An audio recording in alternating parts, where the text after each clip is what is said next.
She can't be without him. I mean, she just, even in the morning when he has to go to work, she's like, can you sleep in? Like, she's always just wants him around her. I mean, he is her sanctuary.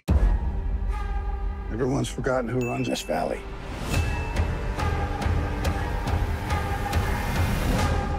Time to remind them. I was wondering going into 5B and I was rewatching 5A, what's like a key plot point or scene from what we've already seen that you guys think fans should really remember going into 5B? Ooh, good question. Yeah. Okay, I got one. Yeah. Okay, so the last scene where Rip drives off to go with the cattle to Texas, the emergency, that he's got to get them out of there. And she's like, when am I going to see you again? And we don't know. And so Beth might take a road trip to Texas. She can't be without him. I mean, she just, she misses him. And even in the morning when he has to go to work, she's like, can you sleep in? Like, she's always just wants him around her. I mean, he is her sanctuary, and it's, without him, she becomes untethered. I mean, I was going to say the same thing, actually. But I'll just elaborate on that. She actually, has this wonderful moment where she arrives in Texas, which is so cool. It's just so boss, so Beth. An original question. We haven't had that. Wow. Oh. Our minds are blown. Everything on this.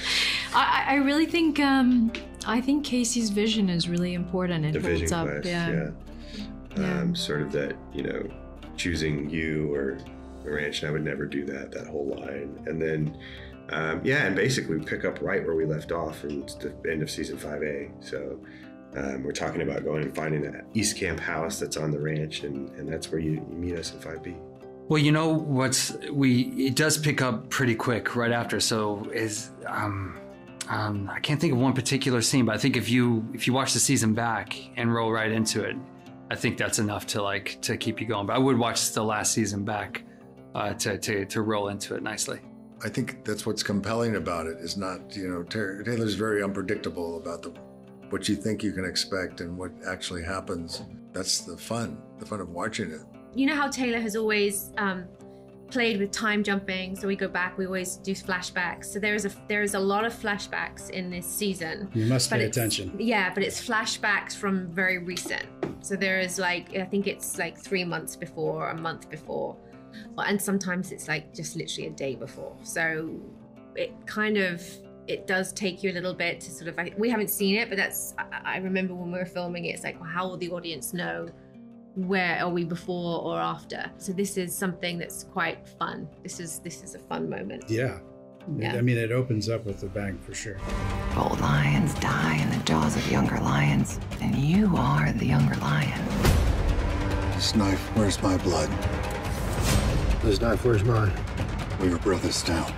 In the trailer, we see them make a blood oath or pact of some sort, it would seem. Right. So I was wondering what you can tell me about where Rainwater and Casey's relationship is going this season. Nothing.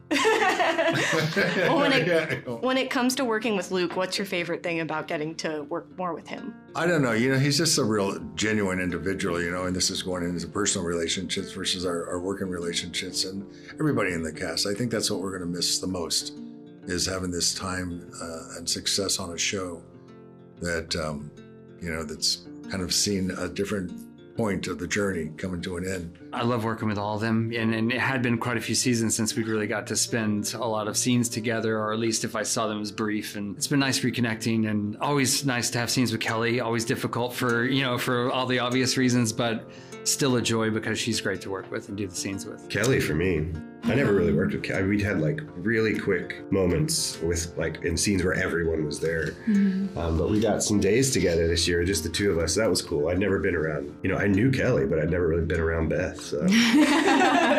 That's funny. I can't do this anymore. Well, you're gonna have to, honey. Or we're gonna lose this place. I wrote down a quote from the last season that really stuck with me. John said, I got one child I miss. One child I pity, one I regret. But that girl, that child I envy. So I was wondering how Casey's actions are impacted by John's opinion of him. Yeah. Which one do you think Casey is? The pity one. I would think so too. And I think he pities him because clearly whatever happened to him overseas when he was at war has messed him up to his core. And even before that, I mean, you know, the only flashback you ever have of Casey is when his mom dies, and he's there, and he's the only one with her, and he watches her die when he's that little. So, I mean, the guy's life has been ridiculously tough, right?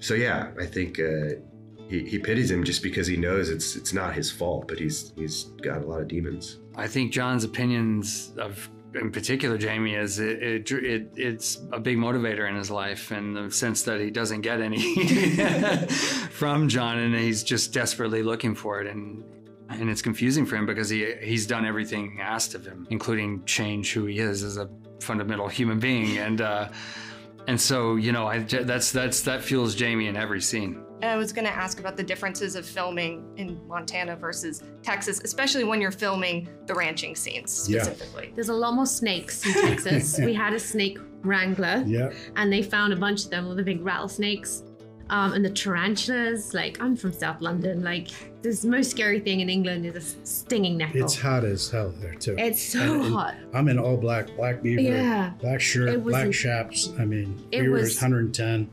Insane. I wonder if you guys could talk to me a bit about the significance of this move for them and what they were thinking about in that moment as they made this decision to officially move on to the ranch. You know, I think it's really simple for Casey and Monica. They're family first. That's all they want. They want their little house on the hill, and he can be with the horses. And yeah, they've always been trying to find home. You know, I think so. This is like, you know, maybe this will be it. Maybe this, because it's somewhere in between. It's not really on the ranch, but it's not really on the reservation. It's this cool middle ground, and you know, and so you kind of find them like trying to make this dilapidated house a home, which is those were really fun scenes because for once in this whole show we had a bit of lightness and a bit of happiness and joy.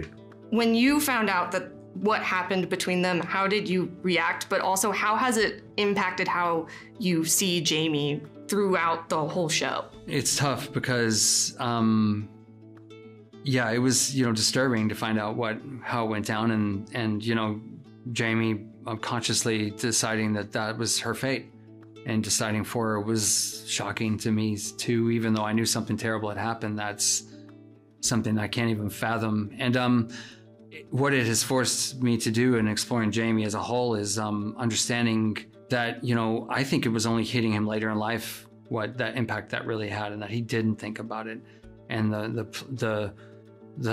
privilege of being a man and not having to think about that and not knowing what he did, and it's all coming back to him now. Yeah, definitely. Do you think there's any fear in Jamie of what could happen if Rip finds out about this? Oh, yeah. He still doesn't know. yeah. I think he's been terrified of Rip for quite a while. And Beth, I think, even threatened him with Rip in one of the seasons, maybe 4 or something. So, yeah, that's a big fear. And that's, you know, that could be what's coming down the road. We'll see. You destroy me. You destroy yourself. I took all the risk. And I took it for you. This war's just beginning.